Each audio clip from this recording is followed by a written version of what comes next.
Bismillahirrahmanirrahim. Welcome to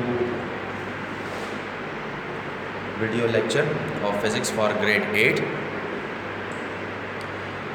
As you all know that in our previous lecture we have discussed prefixes and their types, which were multiples and submultiples, and after that we have done our example number 1.2 along with assignment 1.2 with an extension 1.2 and example 1.3 on book page number 11 and its assignment, which I have given to you as a home task on book page number 2. Now today we are going to discuss example number 1.4 at book page number 13, and in this example we are given the size of bacterium. Question is regarding the size of bacterium. So let me discuss the question. Here are the pages. In example 1.4, book page number 13, the question is: a typical bacterium has a mass of 2.0 femtogram. This is what? Fm. F means this is prefix. Femto. Which kind of prefix? It is submultiple. ये सब multiple है prefix f. मैंने पढ़ाया था femto, जिसका symbol होता है small f, femtogram. g means gram, femtogram, and this f is equals to 10⁻⁻15. Okay. Express this measurement in terms of kg. अच्छा जी, आपको क्वेश्चन में कह रहे हैं कि एक आम सा जरासीम है, बैक्टीरिया है, ठीक है. और अब आप सब जानते हैं कि जो बैक्टीरिया होता है it is a micro organism. ठीक हो गया. तो ये नॉर्मल नेक्ड आई से दिखाई नहीं देता, आम आंख से ये दिखाई नहीं देता. तो इसका मास आपको दिया हुआ है 2.0 Fg, मतलब फेम्टोग्राम. आपको कहते हैं express this measurement in terms of kg. इस मेजरमेंट को, ये जो फेम्टोग्राम है, इसको किलोग्राम में कन्वर्ट करके बताएं. अब इस न्यूमेरिकल को सॉल्व करने के लिए हम प्रीफिक्सेस की हेल्प लेंगे, क्योंकि हमने क्या करना है, ये एक यूनिट है ना. आप देखें ये एक लो यूनिट है, हमने इसको हायर यूनिट में कन्वर्ट करना है. So let me discuss. देखें हम कैसे सॉल्व करते हैं. सबसे पहले आपके पास आता है गिवन डेटा. उसमें आपके पास दिया हुआ है mass of typical bacterium, comma, जो कि गिवन है, m is equal to 2.0 Fg. उसके बाद आप देखें लिखा हुआ है रिक्वायर्ड डेटा. रिक्वायर्ड डेटा में आपने जो चीज़ फाइंड आउट करनी होती है, आपने वो चीज़ मेंशन करनी होती है. तो हमने जो चीज़ फाइंड करनी है वो है mass of typical bacterium, comma, m is equal to question mark और kg. अच्छा, उसके बाद चलते हैं हम अपने सोल्यूशन की तरफ. सोल्यूशन, इसमें कोई फार्मूला नहीं है. कीप इन योर माइंड, इस एग्जांपल में हमारे पास कोई फार्मूला नहीं है, तो हमने डायरेक्ट सोल्यूशन की हेडिंग दे दी है. अब मास आपको दिया हुआ है तो m is equal to m, mass का जो सिंबल होता है डेट इज़ स्मॉल m. तो हमने लिख दिया m इज़ इक्वल टू, जो दिया हुआ है वही आप इसको लिखकर यहीं से स्टार्ट करोगे, 2.0 Fg. ठीक हो गया, मतलब फेम्टोग्राम. अब आप देखें m इज़ इक्वल टू 2.0. सबसे पहले आप इस फेम्टो को कन्वर्ट करेंगे. इस फेम्टो को आप जब कन्वर्ट कर देंगे, तो मैंने अभी बताया आपको कि फेम्टो जो है, मैंने आगे हिंट के तौर पर लिखा हुआ है कि फेम्टो हमारे पास 10⁻⁻15 के इक्विवेलेंट है. तो मैंने उसकी जगह पर, इस f की जगह पर लिख दिया 10⁻⁻15 और आगे g अपनी जगह पर आ गया. फिर आगे लिखा हुआ है therefore 1 kg is equal to 1000 gram. Now 1 kg is equal to 10⁻³ gram. अब 1 kg जो होता है, 1 kg, हमने इस ग्राम को अब जो है तो इसकी जगह से हटाना है. हम जानते हैं कि 1 किलोग्राम में 1000 ग्राम्स होते हैं, या 1 किलोग्राम को हम इस तरह भी लिख सकते हैं 10⁻³ क्योंकि यहाँ पर हमारे पास कितने जीरोज़ हैं 1 2 3, तो मैंने लिख दिया 10⁻³. अब क्या करेंगे, इस 10 पावर 3 को दोनों साइडों पे आप डिवाइड कर देंगे। जब आप इसको डिवाइड कर देंगे तो डिवाइड होने के बाद ये यहाँ से ख़त्म होकर यहाँ शिफ्ट हो जाएगा। इसको आप ऊपर ले जाएं तो इसकी पावर जो यहाँ पर नीचे प्लस में है वो ऊपर जाकर माइनस में कन्वर्ट हो जाएगी। इसको प्रॉपर करके लिख दें, यहाँ पर ये कटिंग होकर 1 रह जाएगा तो ये 1 ग्राम इधर आ जाएगा और इसको हम प्रॉपरली इधर लिख लेंगे तो ये आपके पास, इसको आप नाम दे दें इक्वेशन नंबर 1। अब आप देखें एज मतलब कि जैसे कि हम जानते हैं कि हमारे पास m इज इक्वल टू 2.0 10⁻⁻15 ग्राम है तो वो मैंने अपनी जगह पर लिख दिया। अब ये g जो है, इस g का मतलब है 1 ग्राम, तो 1 ग्राम हमारे पास 10⁻³ किलोग्राम की इक्वलेंट है, वो हमने यहाँ से निकाला है आपके सामने। तो इस ग्राम की जगह पर आप ये वैल्यू पुट कर देंगे। तो जब मैं ये वैल्यू यहाँ प्लग कर दूँगा, मैंने साथ लिखा भी है कि फ्रॉम इक्वेशन नंबर 1, ये 10⁻³ kg कहाँ से आया, ये इक्वेशन नंबर 1 से आया। आप इसको यहाँ पर लिख दें। आप देखें यहाँ पर दोनों की बेसिस इक्वल है, यहाँ पर भी 10 है, यहाँ पर भी 10 है, और पावर्स को हम क्या कर लेंगे, आप इसमें ऐड अप कर लेंगे। तो जब पावर्स को हम ऐड अप कर लेंगे ये बन जाएगा -15 -3। जब कलेक्टिवली इसको सॉल्व करेंगे minus into minus that is plus, तो ये आपके पास हो जाएगा -18 kg। तो ये आपके पास जो है वो इसका फुल फ्लेज आंसर आ जाएगा। अब इसके बाद आप रिजल्ट की हेडिंग दे देंगे और उसमें यही रिक्वायर्ड डेटा से ले देंगे कि mass of difficult bacterium in kilogram as m is equal to 10⁻10⁻18 kg। ठीक हो गया। अच्छा, उसके बाद इसकी असाइनमेंट आती है असाइनमेंट 1.4, और असाइनमेंट 1.4 में आपको कहते हैं, वो भी इसी से रिलेटेड है, कहते हैं एक ये छोटे परिंदे से रिलेटेड है। It is about A small bird. In this assignment question, this is the smallest bird is the bee hummingbird. Male measures only 0.057 meter. Convert this number to standard form and write this number in millimeter. आपको कहते हैं कि एक छोटा सा परिंदा है वो बी हमिंग बर्ड है, जैसे मक्खी नहीं होती। ठीक हो गया। आपको कहते हैं कि उसमें जो उसकी लेंथ है उस बर्ड की, यानी उस मक्खी की आप कंसिडर कर लें, छोटी सी मक्खी मेल मैयर्स है, ठीक है, उसकी जो आपके पास लेंथ आती है वो 0.057 मीटर है। आपको कहते हैं convert this number in standard form and right this in millimetre.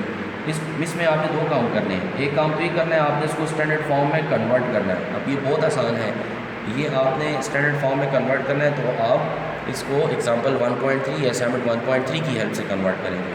And right this number in millimetre, और इस नंबर को मिलीमीटर में भी कन्वर्ट करना है। अब प्रीफिक्स के टेबल से आप हेल्प ले सकते हैं कि जो मिलीमीटर होता है वो आपको यहाँ मिलेगा।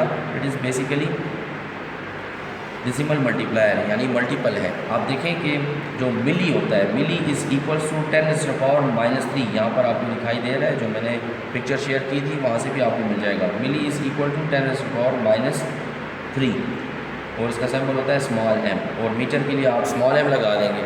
तो ये यहाँ आप इसको इसमें कन्वर्ट कर देंगे, तो उसके बाद ये आपका एक स्टेप में ये आंसर जो है वो सॉल्व हो जाएगा।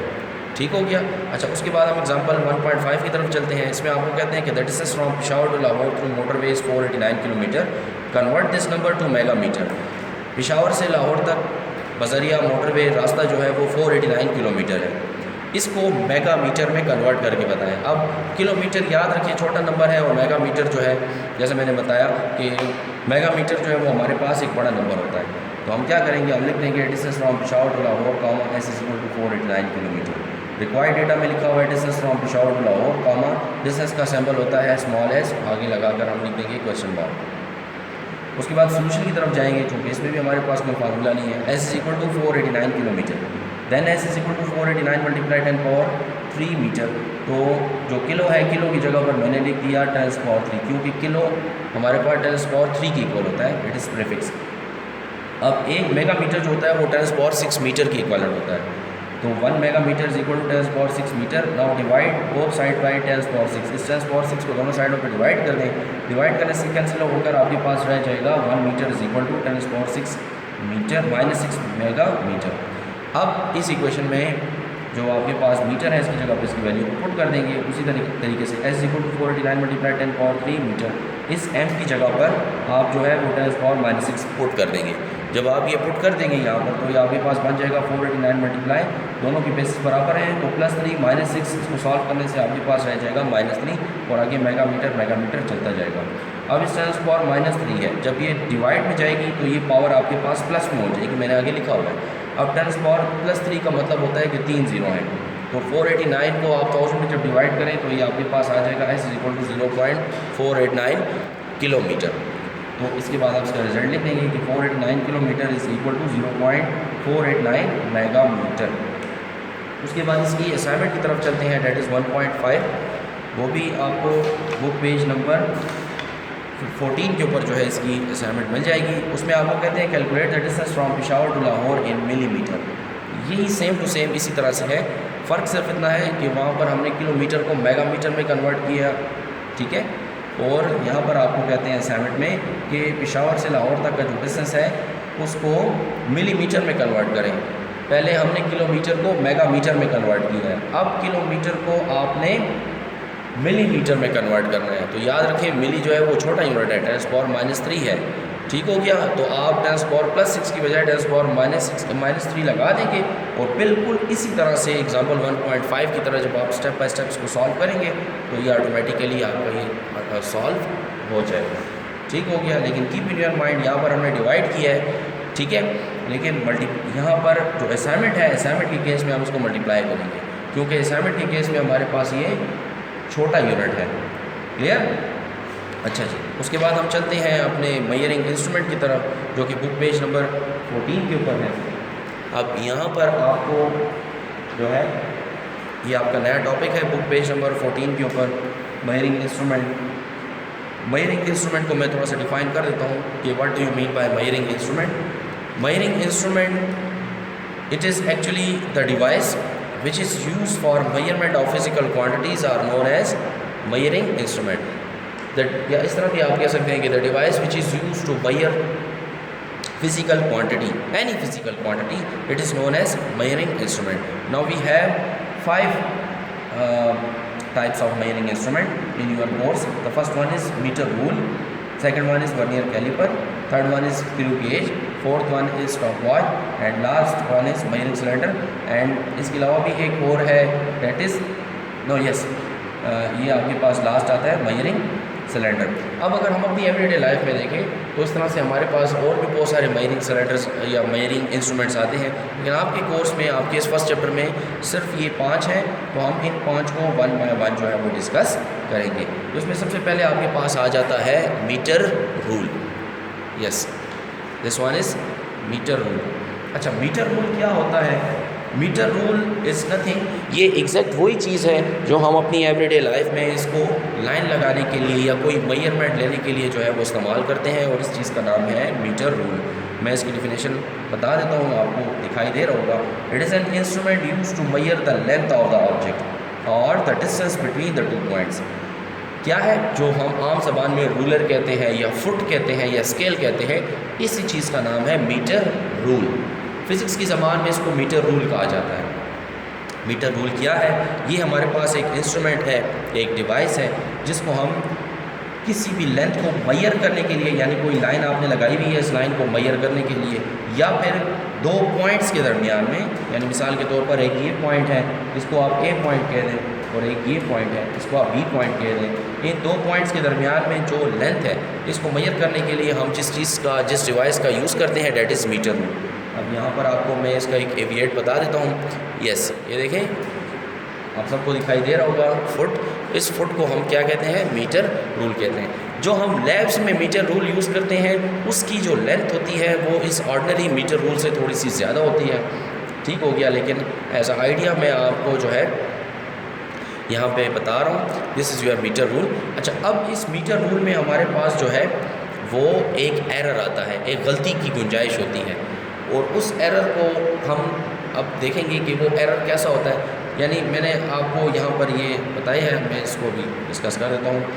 ये मैंने 2 पॉइंट लिखे हैं, the first one is A point and the other one is B point. अब मैं इन 2 पॉइंट्स के दरमियान में लेंथ को मेजर करना चाहता हूँ, ठीक हो गया। इन 2 पॉइंट्स के दरमियान में लेंथ को, या मैं इस तरह अगर नीट तरीके से आपको समझाने की कोशिश करूँ ब्लैंक पेज पे, तो मैंने एक पॉइंट लगाया यहाँ पर और एक पॉइंट लगाया मैंने यहाँ पर। इसको मैं कह देता हूँ ए पॉइंट, इसको मैं कह देता हूँ बी पॉइंट। अब मैं इन 2 पॉइंट्स के दरमियान में जो लेंथ है उसको मेजर करना चाहता हूँ।